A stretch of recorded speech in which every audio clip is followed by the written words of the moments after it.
kembali di Forum Indonesia, Nasib Badrodin di tangan parlemen. Bang Nasir, pemerintah berencana, Wapres tadi menyatakan akan mengirim 2 menteri, Menko Polhukam dan Menkumham untuk menjawab ke DPR. Itu cukup? Takutnya nanti kalau Menteri Yasona datang justru tiba-tiba jadi hak angket. Ya, saya pikir tergantung hasil rapat Badan Musyawarah besok. Ya, rencananya besok salah seorang pimpinan DPR akan memimpin rapat Badan Musyawarah dan salah satu agendanya adalah membahas surat Presiden ini.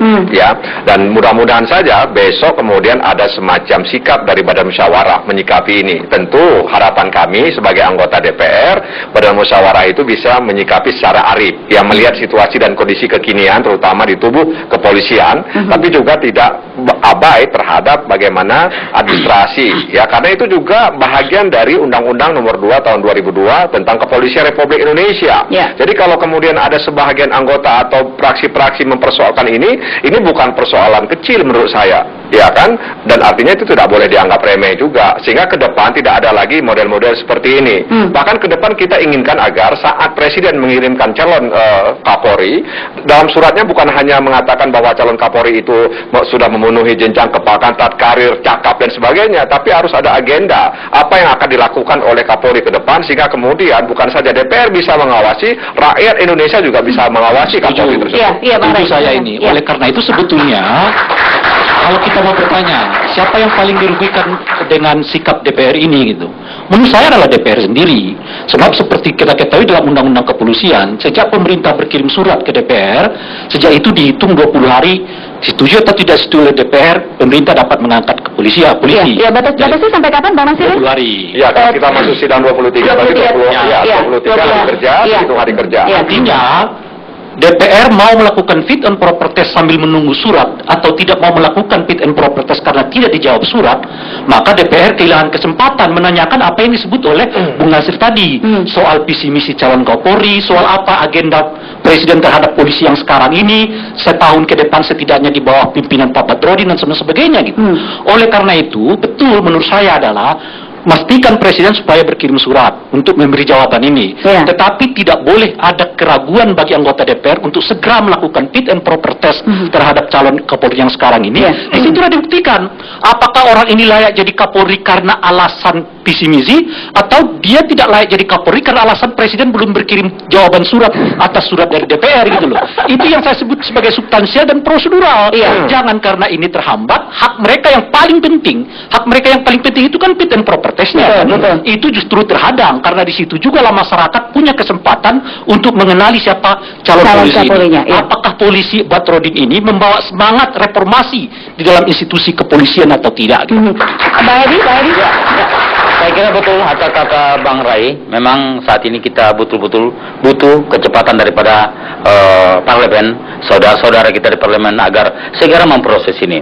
Saya kira tidak ada alasan buat parlemen untuk tidak segera melakukan fit and proper test, karena memang rakyat saat ini nunggu bagaimana sebetulnya sosok Pak Badrodin Haiti yang sudah diajukan oleh Presiden sebagai calon Kapolri. Saya kira memang kami mengharapkan dari Bang Jamil dan kawan-kawan, dari Bang Pasari dan kawan-kawan, Bang Ruhut, kebetulan sama-sama anak Medan ini, agar sama-sama menggugah anggota DPR agar segera sama-sama memberikan perhatian khusus terhadap tapi Bang Edi, kami juga tidak ingin DPR juga tidak ingin disebut kemudian menyandera, ya kemudian mempersulit, memperlambat. Tidak seperti itu penglihatannya gitu loh. Kalau kami ingin mempersulit ketika misalnya Budi Gunawan ditetapkan tersangka, kami sudah mungkin akan lama itu prosesnya. Tapi kita tidak ingin mempersulit masalah seperti itu. Jadi memang sebenarnya ada yang dibutuhkan oleh orang lama pada fit and proper test Budi Gunawan, prosesnya cepat. Ada yang dibutuhkan oleh publik cepat, jadi prosesnya lama. Sebetulnya DPR ini mendengar suara rakyat apa tidak sebenarnya? Jadi kembali kalau itu sebentaran persoalan fit and proper itu malam ini juga bisa dilakukan Pak Rai. Yang jadi soal ini adalah penjelasan tadi, penjelasan yang sudah persetujuan yang sudah diberikan melalui paripurna DPR RI loh Pak, kelembagaan. Apapun DPR itu sebagai perwakilan rakyat secara formal. Iya. Baik. Persetujuan itu sudah diberikan. Iya, segini. Nah, kalau penjelasan itu sudah diberikan, Mas kita Sintor, segera. itulah pertanyaan Begitu saya. juga kita bisa Itulah yang melakukan pastinya fit and pertanyaan proper. saya. Kalau Presiden tidak menjawab juga surat itu, sementara waktu hanya ada 20 hari bagi Gini, Pak. DPR untuk melakukan Jangan fit and ada proper. pengangkangan Tunggu dulu. terhadap parlemen. Tunggu dulu. Jangan ada konten om parlemen. Tunggu dulu. Apa yang sudah disepakati oleh Oke. Iya, Jadi Parlemen, yang saya jangan mau tanya, ditangkangi. apa oleh karena itu Disitulah kan kita minta semestinya penjelasan. harus Anda keluarkan sikap politik PD Perjuangan terhadap Presiden yang sekarang. Itu yang kita saya minta tantang Anda, penjelasan jadi tadi. jangan memperlambat Kita proses. sudah minta penjelasan. Makanya Iya. kalau kemudian Tapi tidak memang dijawab, Bung Rai, ini bukan keputusan praksi PDI Perjuangan saja, ini keputusan lembaga. Jadi ini keputusan institusi. Oke. Jadi keputusan memberikan persetujuan dalam sidang paripurna itu adalah keputusan institusi.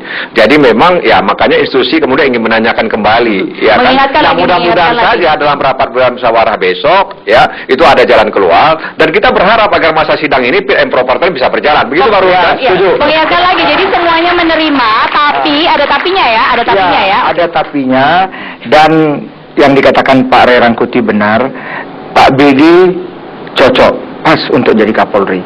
Begitu juga Pak Bahrudin Haiti. Dua-dua ini cocok. Ini dua-dua perwira tinggi polisi yang baik.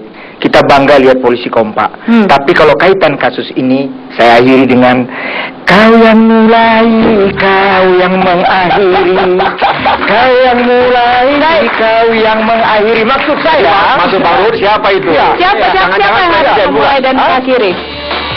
Bapak Presiden mencalonkan, kasih ke kami. Tetapi karena ada permasalahan, Pak Presiden agar negara ini kondusif, beliau ini kita harus doakan sukses loh. Kenapa? Sekarang dia lagi di Cina, kemarin di Jepang lagi Iya. cari investor. Janganlah kita recokkan Pak Jokowi. Baik. Biarkan dia kerja Baik. untuk rakyat. Terima kasih.